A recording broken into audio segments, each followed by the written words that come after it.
এই মুহূৰ্তত দিব বিচাৰিছোঁ এটা ভাল খবৰ, কিয়নো হজ কৰিবলৈ গৈ সন্তানহীন হোৱা মহিলাগৰাকীৰ বৰ্তমান সন্তান পোৱা গৈছে বুলি জানিব পৰা গৈছে। এই মুহূৰ্তত দিব বিচাৰিছোঁ এটা ভাল খবৰ, কিয়নো হজ কৰিবলৈ গৈ সন্তানহীন হোৱা চুলতানা বেগম নামৰ মহিলাগৰাকীৰ সন্তান পোৱা গৈছে বুলি জানিব পৰা গৈছে। যোৱা 28 তাৰিখত সন্তানহীন হৈছিল মহিলাগৰাকী।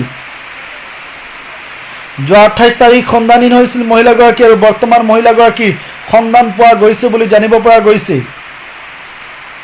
এই মুহূৰ্তত দিব বিচাৰিছোঁ এটা ভাল খবৰ, কিয়নো হজ কৰিবলৈ গৈ সন্তানহীন হোৱা মহিলাগৰাকীৰ বৰ্তমান সন্তান পোৱা গৈছে বুলি জানিব পৰা গৈছে। স্বামীৰ সৈতে হজ কৰিবলৈ গৈছিল চুলতানা বেগম নামৰ মহিলাগৰাকী। হোজাইৰ পাবিজুৰি গাঁৱৰ চুলতানা বেগম হজ কৰিবলৈ গৈ সন্তানহীন হৈছিল আৰু বৰ্তমান তেখেতৰ সন্তান পোৱা গৈছে বুলি জানিব পৰা গৈছে।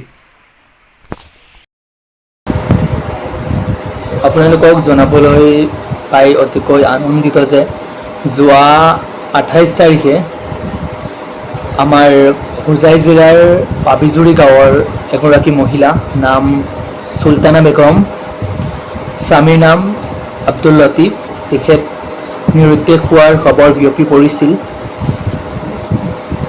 তেখেতৰ স্বামীৰ সৈতে হজ কৰিবলৈ গৈছিল আৰু তাৰ পৰা নিৰুদ্দেশ হৈছিল।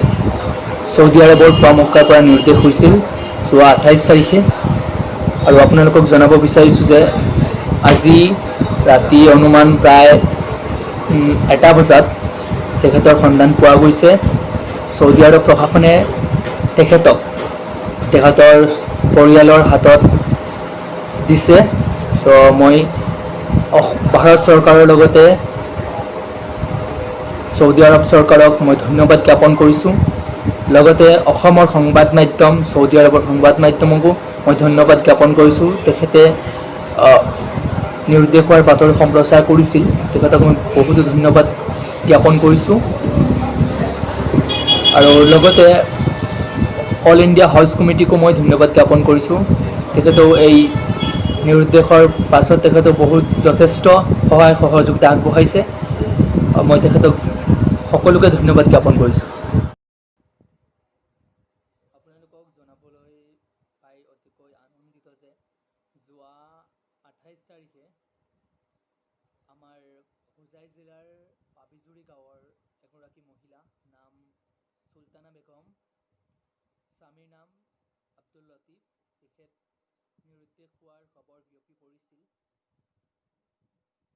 তেখেতৰ স্বামীৰ সৈতে হজ কৰিবলৈ গৈছিল।